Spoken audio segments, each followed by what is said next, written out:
Welcome to the Budapest Psychic with Reverend Maria D'Andrea. I'm your co-host Mimi. With each episode, we're going to dive deep into the inner workings of our reality. Born in Budapest, Hungary, Maria is an experienced professional in the spiritual, psychic, paranormal fields, and an author and public speaker. Maria's classes accommodates each person, whether you are a beginner or an advanced student. What if the Earth itself is a natural energy system with invisible currents of life force crisscrossing the globe? These invisible streams of energy are believed to connect the world's most sacred sites and to exist right beneath our very feet. As our awareness grows, are we beginning to glimpse the true nature of the world we inhabit? Before we plunge into this topic, please like, share, and subscribe. Thank you. Welcome to the Budapest Psychic with Reverend Maria D'Andrea. So we're going to be talking about energy streams today and ley lines and such. So take it away, Marie. Isten hozod, or welcome in Hungarian. We're going to be talking about invisible lines of existence, invisible energy, and it's used by magi, shaman, spiritualist people, mystical, all the different realms, including all of us. The only difference is some of us use it consciously, some of it is used sporadically by people here and there. So there's a big difference. There's three types of energy lines. People always think there's one type, and there really isn't. We have ley lines, which I'm sure most of you heard of. And ley lines are lines of energy that are straight lines, and they're connecting at different points. So when you're thinking of a ley line, it's sacred energy points or sacred sites. So it'll connect, as an example, at a pyramid, one pyramid to another pyramid, one sacred site to another sacred site. So they're actually straight lines of energy. They never move. They're always in the same spot. If you're looking for the energy spot, once you find it, you can come back 10 years later, it'll be in the same place.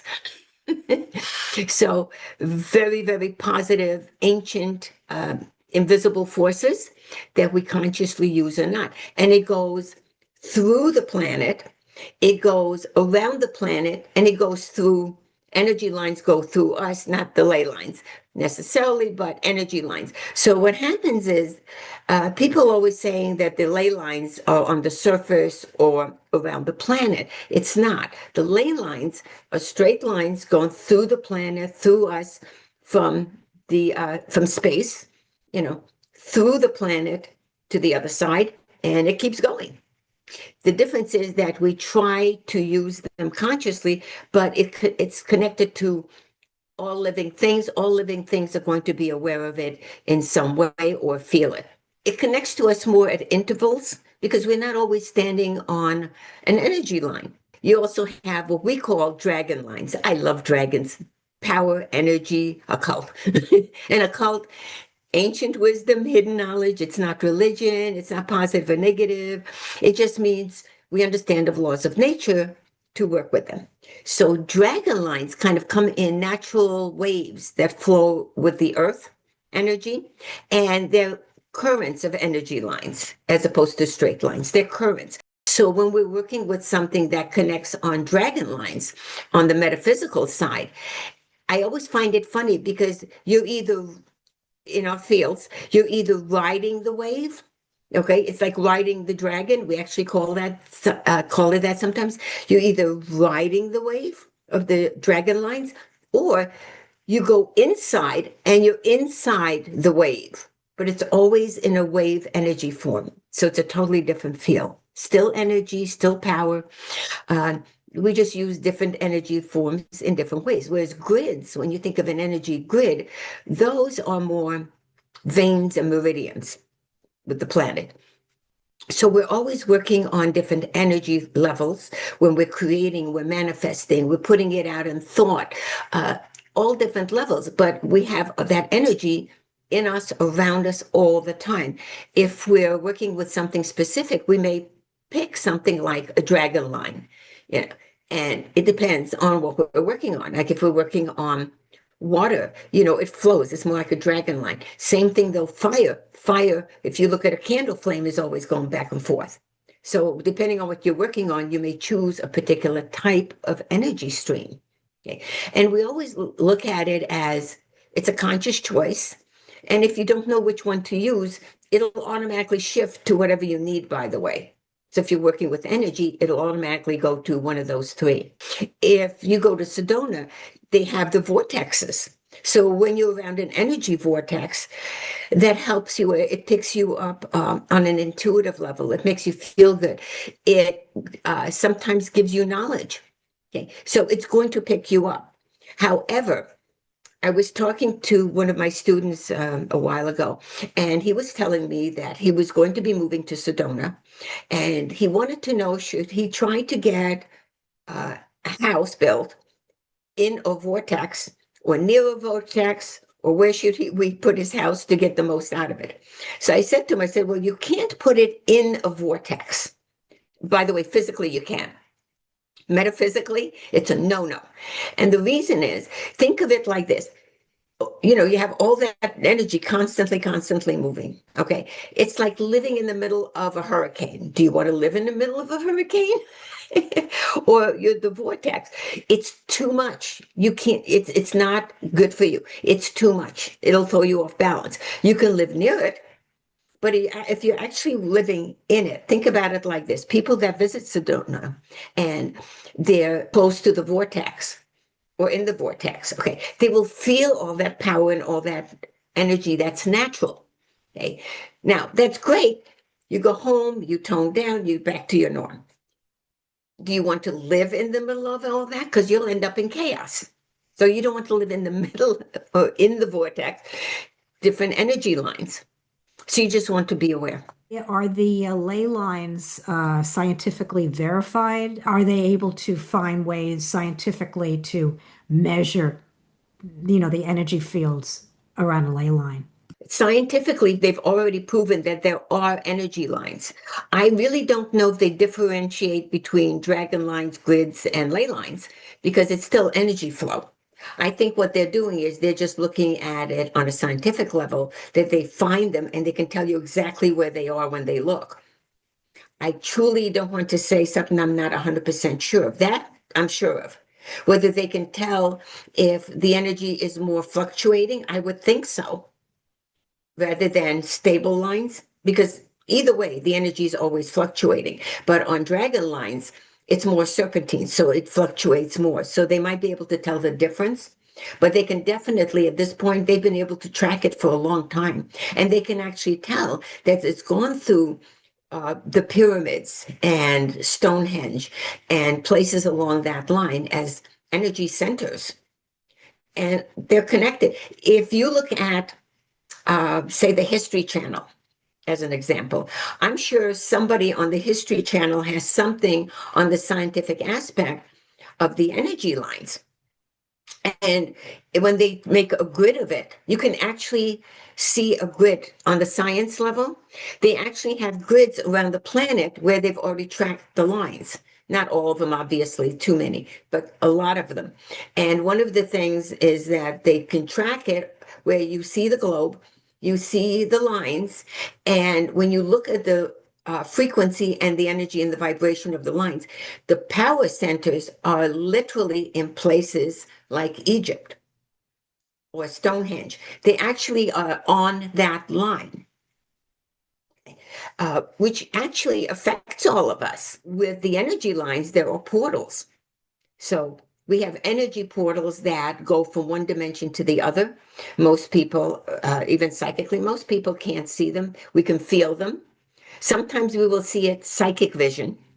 Okay. And sometimes you know that there's a portal in a spot, and part of you goes, do I want to go through that portal? No, I don't know what's on the other side. Now, if you're working with a portal and you know that's different, because we test it first, we just don't go through one, astral form.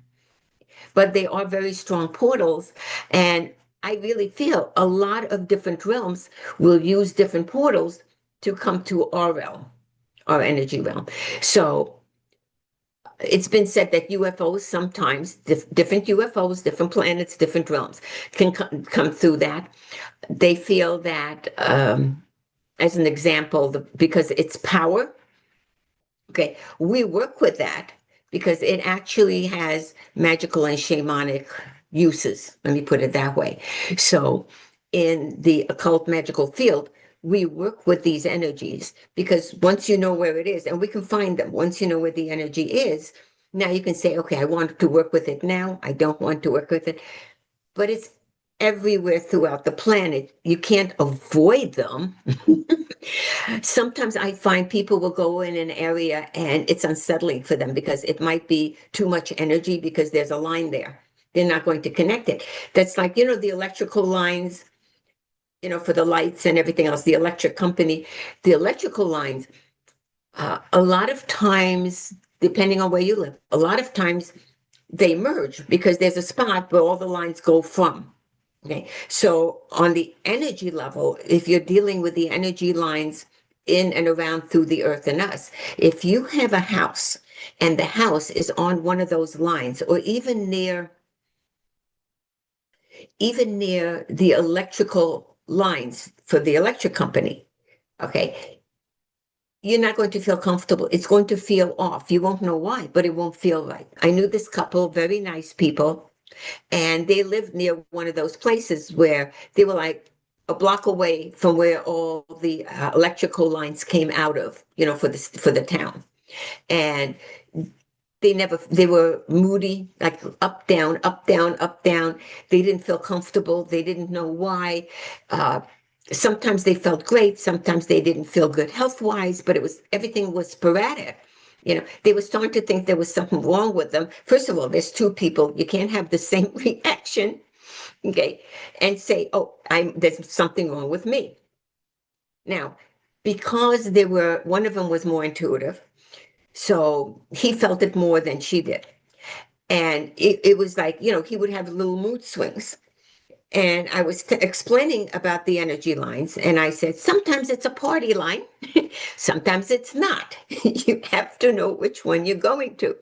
Like if you go to a party, you're going to go to a party that's fun, or you're going to go to a party where you're invited, but all the people are negative, right? So parties. And after a while, they got disgusted. They moved. And not exaggerating, they moved to a different neighborhood. They actually moved out of state, totally different neighborhood, never had any of those problems again.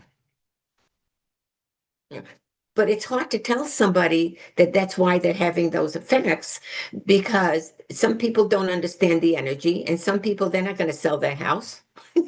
There are things that you can do to adjust the house. Okay. But really, there's only so much you can do because the energy lines are permanent. Yeah.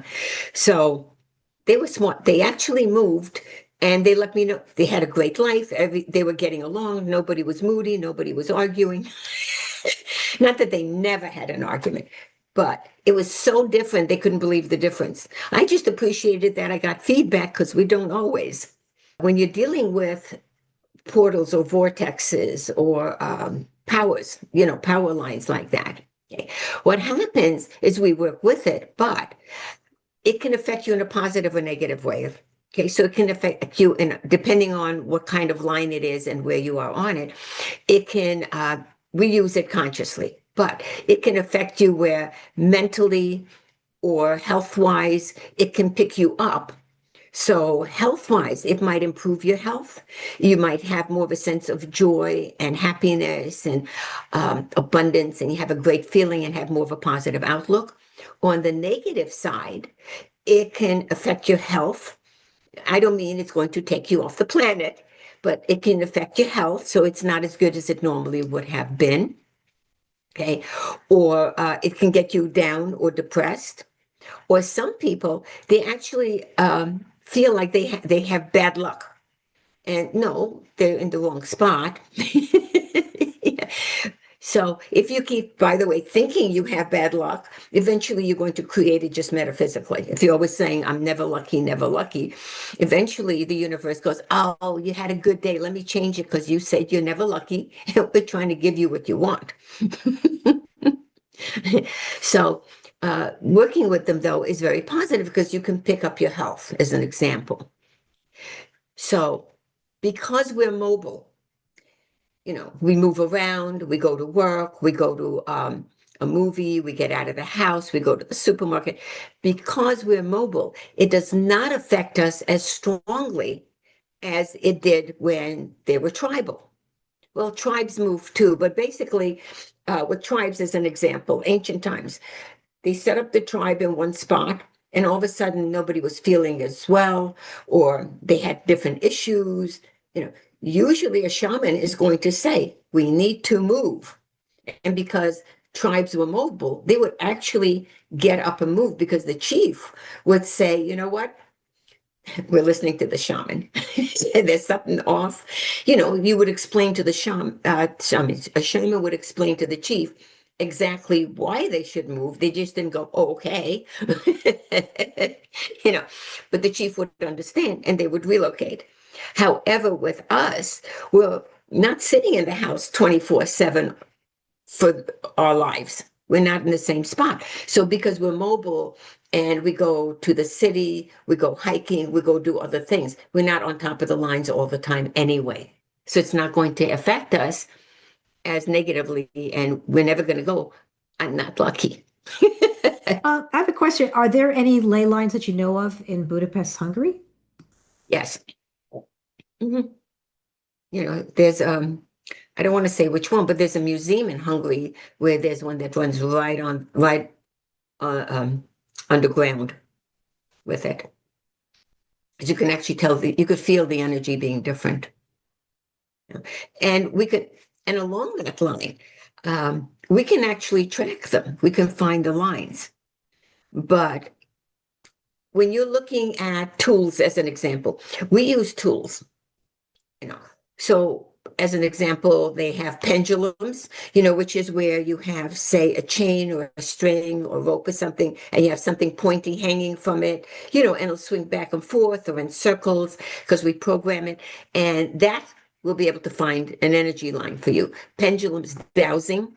When you see people walking around with a dowsing rod, I'd say basically on TV, but out more. Now with a dowsing rod, you can find water, you can find oil, you can find all sorts of things, but you can also find the lines, the energy lines. You can also get where they are psychically if you're asking and you're tuning into the universe to ask to tell you where they are, or if there is a line near you, or if there isn't. You can also get the information in your dreams.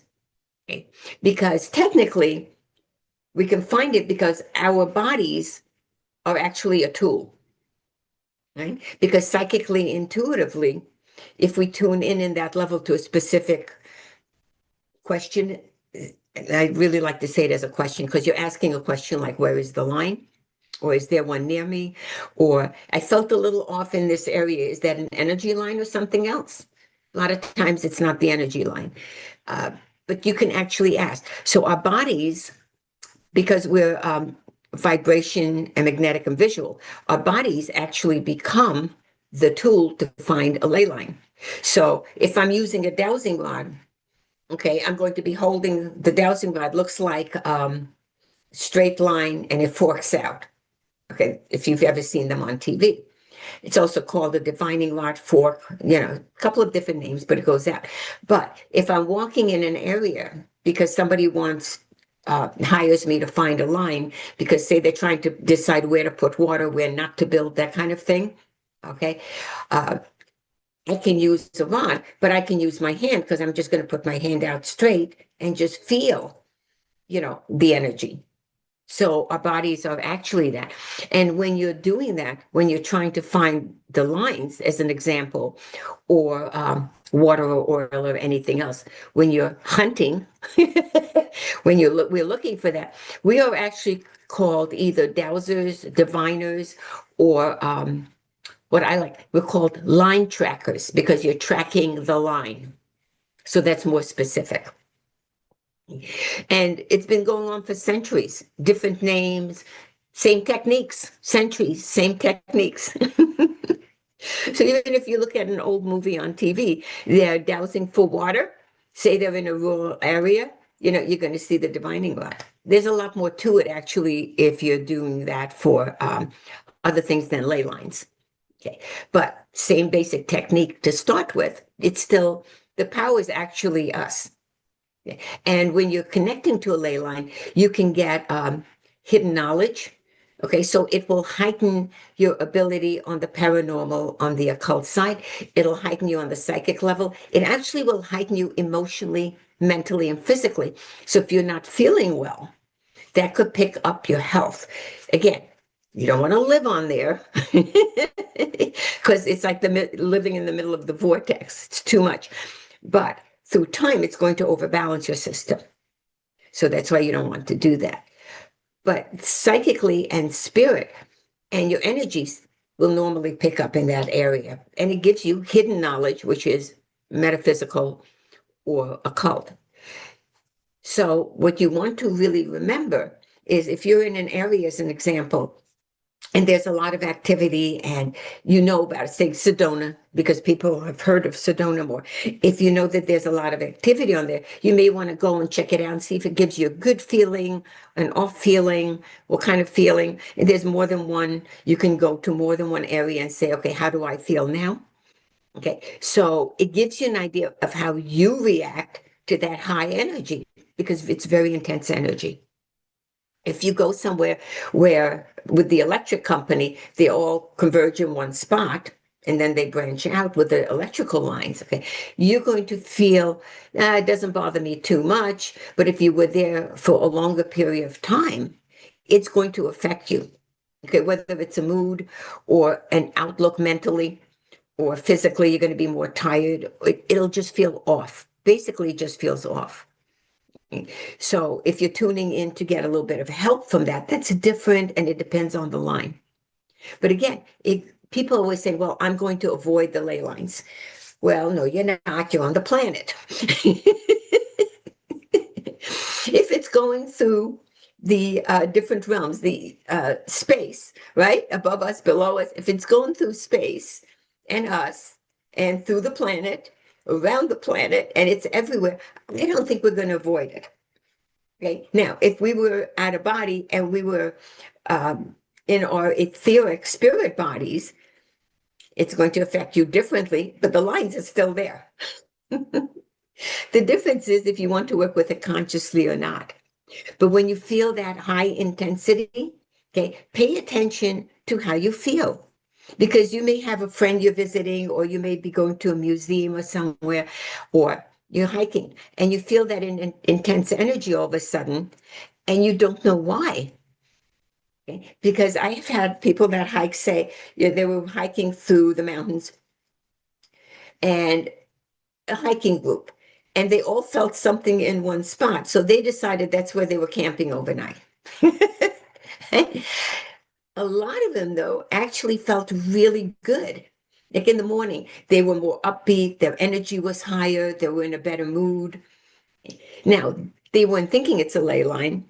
The guy, one of the guys just called me up and he said, this is what happened to everybody. What is it? It was a ley line. Now, I check it differently because I'm at a distance to check if it was or if it was something else. Okay? But it could have gone the other way as well. So when you feel that positive energy, you have an urge to stop, it's usually a positive energy source. Could perhaps those energies perhaps emphasize a certain feeling that you have? You know, maybe if you feel good, it makes you feel even better. And if you're not feeling so good, you know, it can emphasize that. Oh, exactly. Exactly. Because really think of it as power grids or power lines. So if you're around a power line, you'll either feel like your energy is charging, or with some power lines, it feels like it's taking your energy and it's depleting. So I think that's a perfect way to put that because it heightens what you already have. And hopefully it's not something negative. Okay. Now, on the other hand, I actually had this very nice lady that was my client for readings, not classes, for readings. And she was telling me that she felt a little bit off. And apparently she was near an energy grid. Okay. And she was telling me she felt a little bit off. And she said after a while, she was mentally focused on she's feeling better and better, and her intent was, I'm going to feel better. And the combination actually picked her up. So the lines are neutral. How we react to them makes it so that it picks up our mood or it drops our mood. It's the combination of how our personal energy meshes with that ley line, with that energy line, because all the lines are just neutral. There's really a good way to put that. They're really all neutral. They're just energy flowing. Mm.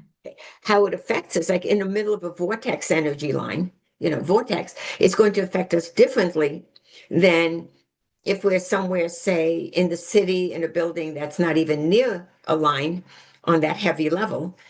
It's a matter of how we feel, because it's the connection. So a ley line on the intensity level, some people will pick it up stronger, some people don't. It's not negative or positive. It's not because you're more psychic, less psychic, whatever. It's a matter of how your energy flows. You came in with certain energy traits from birth on. You came in like that. And just like abilities. That's as an example. Like I have a lot of books out, and I always look at it as some people are artists, right? Some people are artists, but everybody can draw, except me. I cannot draw a stick figure. Any artwork that has any connection to my books, it is not me. So it's a matter of, there are tendencies where some people will pick up and connect to the ley lines more than others. And the strongest force is when there's a vortex, or it connects stronger somewhere, like the pyramids. And then the pyramids are connected to England and connect to Stonehenge and to a lot of different places. And the thought behind it is that they were consciously built on those lines. Now, some people say UFOs, some people say shaman, whoever decided to plan that. It's actually funny because even though they're all connected on that very heavy energy, okay. So the pyramids, the line actually runs through the pyramid and a couple of other high energy places like that have been here since ancient times. When they built that, they weren't matching some other country as an example, because nomadic or not, they didn't have airplanes. But they're on those lines where they intersect. Okay, so when they're connected like that heightens it even more. Now, if you go to Egypt now and you go to a pyramid, the lines are still there. You may feel them, but it's funny. One of my sons was in the Navy, and he said when he went to Egypt, he said he was expecting to feel all this different energy from the past and pick up some psychic information about it. And he says it's been so long, he had so many tourists going through it, that it's next to impossible compared to closer to that time. Whereas with my other son, he picks up things in a different way. So he'll pick up energy forms where it'll put him in a better mood, usually. So it really depends on what's going on with it. But again, there's a difference between the ley lines that are straight and the dragon lines, because they're wavy. Go ahead. I was going to ask you about, take Stonehenge for example. Is there any type of were they thinking in terms of like a means of travel, perhaps going through different dimensions? Would that have been one of the reasons why some of these places are so high energetically? Well, it could be because the energy vortexes and the ley lines and the connection of all that energy creates portals, like I was saying earlier. And when it creates a portal, we want to know where we're going ahead of time. So we will create our own portals, not like that very nice couple with the wooden, frame. But listen, if it helps, it's a positive. So we will open a portal. We're not creating the portal. Technically, we're opening a doorway or a pathway. Okay. So then we are here. This is our destination. That's like when you get on the train, you're getting on the right train to go to the right platform. rather than you're just going to hop a train and you don't know where you're going, because you can end up in a really bad neighborhood. But a lot of times we find that even with Stonehenge, some people look at it as a portal, some people look at it as other situations. But what people forget is it can be for more than one purpose. Right? But I would say that part of that would be a portal from my experiences personally. And when you think about how long the pyramids and Stonehenge, as an example, have been up, and whoever put them up had to consciously know they put it on a ley line. If they could do that, they knew ley lines. The only other thing I really wanted to say was that if you feel like you're, say, in an area, say the park, and you want to test out if there's a ley line near you, because they're everywhere, right? If you want to test that out, you could just take at least 3 slow, deep breaths, drop your shoulders. There's a reason for that. That'll tune you in a little bit more. And just find a spot and just sit down and see what you feel. And mentally say to the universe, is there a ley line here or near me? And if the energy that you're feeling spikes, it's telling you yes. But it'll actually spike a little bit. It's funny. So I just wanted everybody to know how they work, how we utilize them, because we actually work them and we actually ride those waves. And it is something that most people can do. It's just a matter of technique and learning. But again, I would not live in a vortex, just letting you know. So if you feel off, just like the energy lines with the electric company, okay, make sure that you're consciously aware of it, because scientifically, where the electric company put the energy lines together, those neighborhoods, scientifically, it's been tested that there could be issues out of that, where they converge. And the same thing with the ley lines, where they converge, that could be an issue for us. Where it's just the ley lines, it's part of nature. It doesn't really affect us on a high level. If you're very sensitive, you might pick it up, but it really doesn't have that kind of level to affect us in a negative way or in a positive way. Okay? We've always lived with it. When we came to the planet, the lines were already here. Okay. So thank you so much for joining us today, and may God bless you abundantly. Join us for more fascinating shows with the Budapest Psychic as we bring more stimulating content. Don't forget to stop by for our next show on how to fly without wings. Please like, share, and subscribe to get these shows to other like-minded seekers. For anyone looking for further information on Maria's services, including her classes, contact her using any of these methods. We'll see you next time on the Budapest Psychic.